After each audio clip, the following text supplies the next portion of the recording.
ध्यान बोर्ड की तरफ, ध्यान से सुनना बेटा। ये एनसीईआरटी का एग्जाम्पल 4.8 बोर्ड ने मॉडिफाई करके दिया। जैसे मैंने आपको जो लिखवाया है वो बोर्ड की लैंग्वेज है। क्वेश्चन ये था, एक वायर है, ये जो आप देख रहे हैं ये वायर है, इसका रेडियस है ए, इस वायर का रेडियस है ए। इन्होंने क्या मॉडिफाई किया, जब ध्यान से सुनना। ये क्वेश्चन छोटा सा है, इन्होंने इसको 5 मार्क में कन्वर्ट कर दिया। कैसे? देखो, ये वायर है, इसका जो रेडियस है वो ए है। इन्होंने बोला कि एम्पेयर सर्किट लॉ, अच्छा इसमें करंट आई फ्लो कर रहा है, इस वायर में कितना करंट फ्लो कर रहा है? आई। इसने बोला एम्पेयर सर्किट लॉ को यूज करते हुए मैग्नेटिक फील्ड निकालनी है दो जगह, at a point R greater than A, दूसरा at a point R less than A.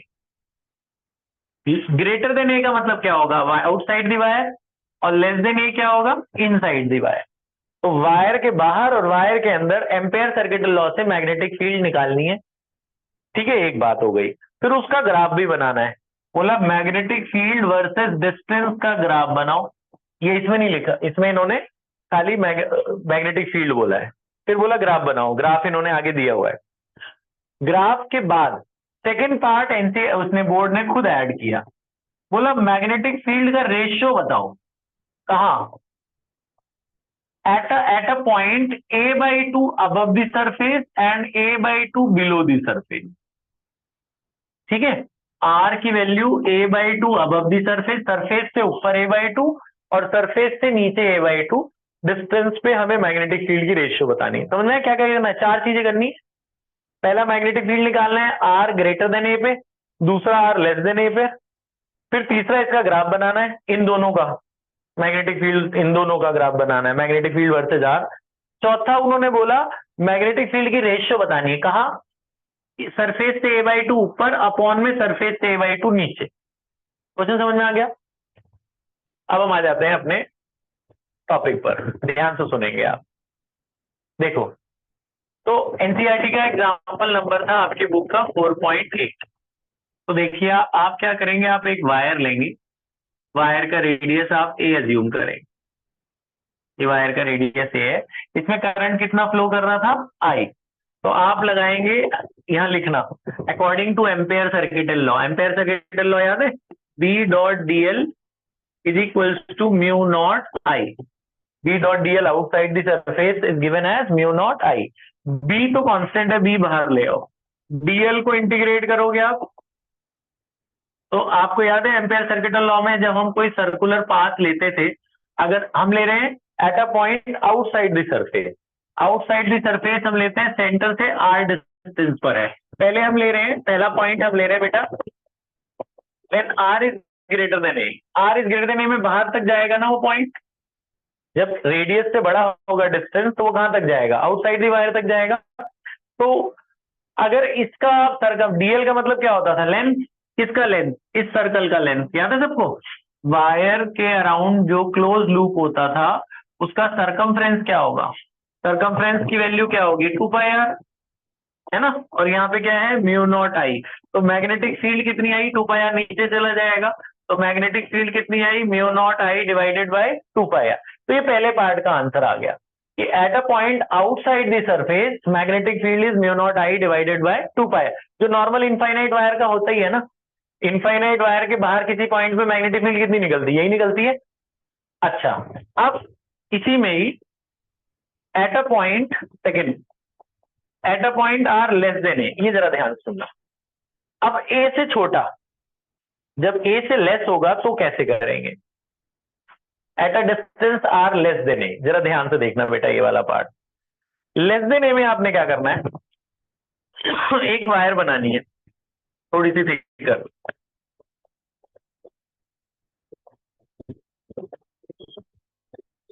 This is R, this radius of the wire.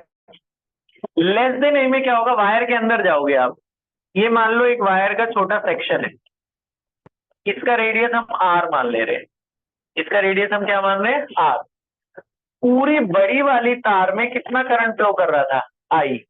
पता है आप, जितना वायर की थिकनेस कम करते जाओगे ना करंट चेंज होता जाता है। अब जो अंदर वाला वायर है, जो अंदर वाला वायर है ये है ना अंदर वाला पोर्शन, ये अंदर वाला पोर्शन है। मान लो यहाँ पे जो करंट फ्लो कर रहा है वो आई डैश फ्लो कर रहा है, बाहर आई फ्लो कर रहा है, अंदर कितना करंट फ्लो कर रहा है आई डैश। हम मान लेते हैं कि अंदर, अब अंदर करंट कैसे चेंज होगा? आपको याद है करंट का क्या रिलेशन था मैग्नेटिक फील्ड के साथ, एरिया के साथ? I is equal to V ना, सबको याद है? तो current is directly proportional to area, current is directly proportional to area of cross section. Area क्या होता है? एरिया होता है pi R square. So current is directly proportional to R square, pi R square.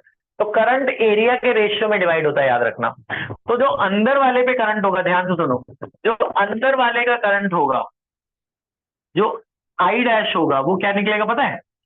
जिसका आपको ये जैसे ये वाला पोर्शन का मुझे करंट निकालना है, तो इसका एरिया ऊपर रखोगे पाई आर स्क्वायर अपॉन में टोटल का एरिया, टोटल वाले का एरिया क्या है पाई ए स्क्वायर, इनटू में जो करंट आपका फ्लो कर रहा है। जैसे रेशियो में डिवाइड नहीं करते थे हम करंट को, जब हम डिवाइड करते तो किसकी रेशियो में डिवाइड हो रहा है? एरिया के रेशियो में। ध्यान सुनना, अंदर पे कितना करंट जाएगा, जो एरिया आपको चाहिए उसे ऊपर रखोगे अपॉन में टोटल एरिया, टोटल एरिया क्या था पाई ए स्क्वायर, इनटू में जो आपका मेन करंट था, इस करंट का इतना पार्ट फ्लो करेगा अंदर।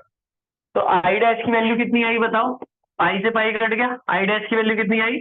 Are square by A square into I. ये बड़ी इंपॉर्टेंट बात है, ये आई डैश आ गया, ये आपका आई डैश आ गया, अंदर वाला करंट आ गया, अंदर वाला करंट आ गया। अब हमें तो मैग्नेटिक फील्ड चाहिए, अब मैग्नेटिक फील्ड निकालते हैं। Magnetic field inside the wire,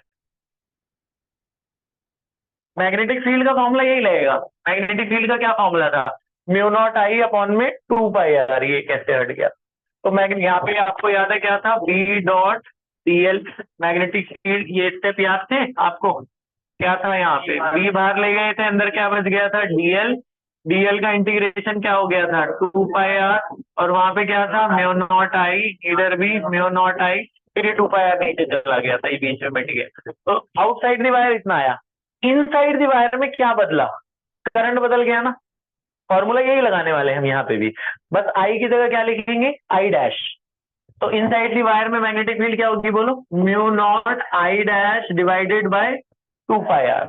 अभी आई डैश की वैल्यू यहाँ डाल दो, आई डैश की वैल्यू में डाल रहा हूँ, बताओ कितनी आने वाली है मैग्नेटिक फील्ड? यहाँ कर रहा हूँ बेटा मैं। तो magnetic field inside the wire is mu naught, I dash हटा रहा हूँ मैं, आई डैश की वैल्यू डाल दू। तो आई डैश हटा के ही डालो, क्या डालोगे? R square upon A square into I, divide में क्या है? 2 पाई आर, डिवाइड में 2 पाई आर। अब आप जरा ध्यान से देखो, तो एक आर से एक आर कट गया, क्या बचा? Mu naught R, mu naught R I, mu naught R I divided by 2 pi A square. ये मैग्नेटिक फील्ड, इसको मैं B2 मान लेता हूं, इसको B1 मान लेता हूं।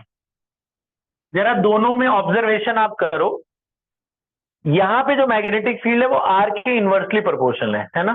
यहाँ पे, यहाँ अगली लाइन में लिखना, magnetic field B1 is inversely proportional to R. यहाँ magnetic field B2 is directly proportional to R, दिख रहा है? अब इसका ग्राफ इसी प्रोपोर्शनैलिटी से बनाना है, आपको ग्राफ भी बोला था बनाने को। ग्राफ पता है इसका ग्राफ कैसे बनता है? ध्यान से देखना, ऐसे जो डायरेक्टली प्रोपोर्शनल होता है बेटा ग्राफ, उसका स्ट्रेट लाइन होता है, और जो इनवर्सली प्रोपोर्शनल होता है उसका ऐसे कर्व सा बनता है।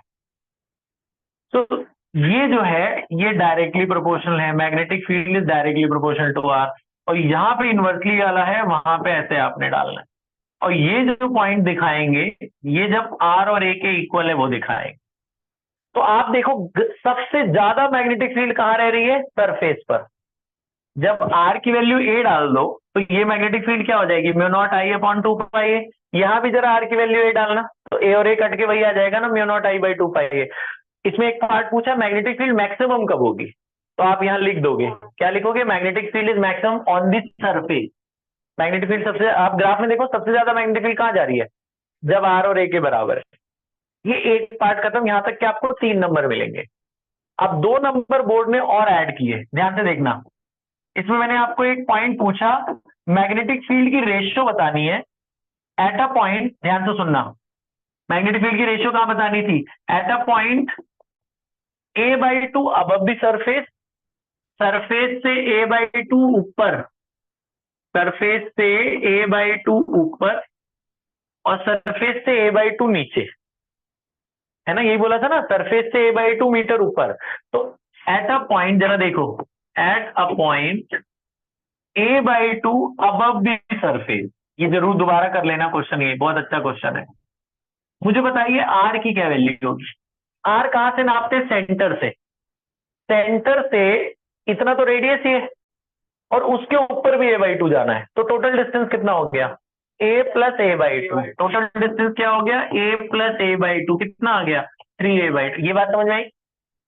a/2 अबव द सरफेस में ये वाला फॉर्मूला लगाएंगे। तो पहली जो मैग्नेटिक फील्ड आ गई V1, यहाँ आर की वैल्यू 3a/2 डालोगे तो क्या होगी? Mu naught R I upon 2 pi. R नहीं लिखूंगा मैं, आर की वैल्यू क्या डालूंगा? 3a/2 से 2 कट जाएगा, कितना बचा? Mu naught I upon 3 pi a। ये V1 आ गया। ये बात समझ में आई? अब now at a point a/2 below the surface, B2 निकालना। B2 इधर कर दूं। Eight a point a/2 below the surface, below the surface में तुम ये देखो इसका रेडियस कितना है? a/2 बिलो मतलब आधा है यहाँ, तो सेंटर से आधा ही है तो बचा, समझ रहे हो? ये टोटल कितना है? a। ऊपर से a/2 नीचे आओगे तो सेंटर से कितनी दूर बचा हुआ? a/2। तो r की वैल्यू कितनी हो गई? a/2। तो ये कहाँ डालोगे? अंदर वाले फॉर्मूले में। ये r की वैल्यू a/2 कहाँ डालोगे? यहाँ, इधर इनसाइड वाले में B2 की वैल्यू डालो, इसमें पुट करो, क्या होगा बताओ? म्यू नॉट, r की जगह में क्या डालूंगा? a/2 और I तो सेम ही रहा, इधर 2 पाई a², है ना। एक a से एक कट गया, ये 2 नीचे चला आएगा, 4 हो जाएगा, क्या होगा? Mu naught I divided by 4 pi a। ये B2 आ गया, है ना। अब बोला B1 B2 का रेशियो बता दो जी। B1 डिवाइडेड बाई B2, ये बाई ये करना, जरा देखो क्या क्या कट रहा है। Mu naught I by cut गया, ये अपॉन ये करोगे 4 ऊपर आ जाएगा ना, 3 नीचे, तो रेशियो कितनी आई? 4:3। देखो इसमें भी कितना दिमाग लगाना है सिंपल। एक बार a/2 ऊपर चले जाना तो टोटल 3a/2 हो जाएगा, एक बार a/2 नीचे आ जाना तो सेंटर से a/2 डिस्टेंस पे बचेगा। एक बार ये वाला फॉर्मूला लगाना, एक बार ये, दोनों को डिवाइड करके रेशियो बताए। ये 5 नंबर का आया था बोर्ड। ठीक है, नेक्स्ट आज का नया टॉपिक, ये तो एक सिंपल सा टॉपिक था। नेक्स्ट टॉपिक है बेटा, ध्यान से सुनना। टॉपिक का नाम है force on a moving charge in both electric field and magnetic field. ये टॉपिक है बेटा। आप यहाँ पे 2 लाइनें मेरे लिए छोड़ देना, ध्यान से सुनना। Suppose a charge is moving in both. अच्छा, इलेक्ट्रिक फील्ड और मैग्नेटिक फील्ड को डिनोट कैसे करते हैं मैं आपको इधर बता देता हूँ। पता है, इलेक्ट्रिक फील्ड लाइन ऐसे बनाते थे ना हम, पैरेलल। ये यूनिफॉर्म इलेक्ट्रिक फील्ड का सिंबल था ना, याद है? Uniform electric field first chapter में पढ़ा थे, सीधी सीधी लाइन बनाते हैं। मैग्नेटिक फील्ड कैसे ड्रॉ करते हैं? मैग्नेटिक फील्ड की 2 ड्राइंग है, मैं आपको दोनों बता रहा हूं। मैग्नेटिक फील्ड कॉपी पे कैसे दिखाना है आपने, ये आप अलग से लिख लेना, याद कर लेना। एक क्रॉस से दिखाते हैं बेटा। क्रॉस का मतलब होता है magnetic field is moving inside the plane. ये बोर्ड के अंदर जा रही है मैग्नेटिक फील्ड, इसका क्या मतलब है? Inside the plane. ये it is moving into the plane. और दूसरी डॉट से दिखाते हैं, इसका मतलब आउटसाइड द प्लेन। ये 2 तरह की डिनोशन है मैग्नेटिक फील्ड, ये याद रखना। डॉट और क्रॉस दोनों मैग्नेटिक फील्ड के ही डिनोशन है। This is moving outside the plane, and this is moving inside the plane. Now एक कोई चार्ज है, उसको हमने मैग्नेटिक इलेक्ट्रिक फील्ड और मैग्नेटिक फील्ड दोनों में रखी है। यहाँ मैग्नेटिक फील्ड भी है, मैग्नेटिक फील्ड अंदर जा रही है, इलेक्ट्रिक फील्ड यूनिफॉर्म। यहाँ पे कोई एक चार्ज है, suppose this is a charge. मान लेते हैं यहाँ पे एक चार्ज है and it is moving with some velocity v। Charge is moving with some velocity v। Electric field E है, मैग्नेटिक फील्ड कितना है? B। तो इस चार्ज पर 2 लोग फोर्स लगाएंगे। Total force on charge will be electrostatic force plus magnetic force, इसमें electrostatic force भी लगेगा, इलेक्ट्रोस्टैटिक प्लस मैग्नेटिक फोर्स, दो इलेक्ट्रिक फील्ड भी इस चार्ज पे फोर्स लगाएगी, मैग्नेटिक फील्ड भी इस पे फोर्स लगाएगी। कितना लगाएगी? आपने पढ़ा था पहले चैप्टर में इलेक्ट्रिक फील्ड का क्या फॉर्मूला होता है, फोर्स अपॉन चार्ज। तो फोर्स की कितनी वैल्यू होगी इलेक्ट्रिक फील्ड की? क्यू। तो इलेक्ट्रोस्टैटिक फील्ड के लिए फोर्स कितनी लगती है? क्यू। मैग्नेटिक फील्ड इतनी फोर्स लगाती है, जरा याद रखना, ये मैं लिखवा दूंगा आपको अभी। मैग्नेटिक फील्ड का जो फोर्स होता है वो डिपेंड करता है चार्ज पर, वेलोसिटी कंपोनेंट पर, वेलोसिटी कंपोनेंट को v sin थीटा कहते हैं, और मैग्नेटिक फील्ड पर, चार्ज पर डिपेंड करता है। और ये साइन थीटा क्या है कि मैग्नेटिक फील्ड के साथ वेलोसिटी कितना एंगल बना रही है, उसे वेलोसिटी कंपोनेंट कहते हैं। तो यानी कि फोर्स जो नेट लगेगी वो बराबर होगा QE plus QVB sine theta. ये फॉर्मूला है बेटा, electrostatic force plus magnetic force, ये नेट फोर्स का फॉर्मूला है। इसी से डिराइव होता है एक टर्म है बेटा, उसे कहते हैं Lorentz force. Lorentz force, Lorentz force is defined as the force on the charge which is moving with some velocity v in absence of electric field when there is only magnetic field। अगर electric field हटा लिया जाए तो इस charge पे इकलौता magnetic field ही force लगाएगी। तो इतना फोर्स बच गया ना, ये है ना, मैग्नेटिक फोर्स कितना बच गया, क्या बचा? QVB sine theta. ये जो मैग्नेटिक फोर्स है इसको ही लॉरेंज फोर्स कहते हैं। लॉरेंज नहीं, वैसे दोनों डिराइव किए थे, लेकिन उसने बोला इलेक्ट्रिक और मैग्नेटिक फील्ड दोनों रखोगे तब उस पर याद रखना है फॉर्मूला, इलेक्ट्रिक और मैग्नेटिक फील्ड दोनों रखोगे तो उसमें फोर्स कितना लगेगा? QE। इलेक्ट्रोस्टैटिक वजह से भी फोर्स लगेगा, मैग्नेटिक वजह से भी लगेगा। लेकिन अगर आप हटा लोगे इलेक्ट्रिक फील्ड तो खाली इतना लगेगा। इसको ऐसे भी डिनोट करते हैं, ये जो QVB होता है इसको ऐसे भी डिनोट करते हैं, Q बाहर, V क्रॉस। आपको याद है A क्रॉस B का फॉर्मूला? A क्रॉस B क्या होता था? AB sine theta.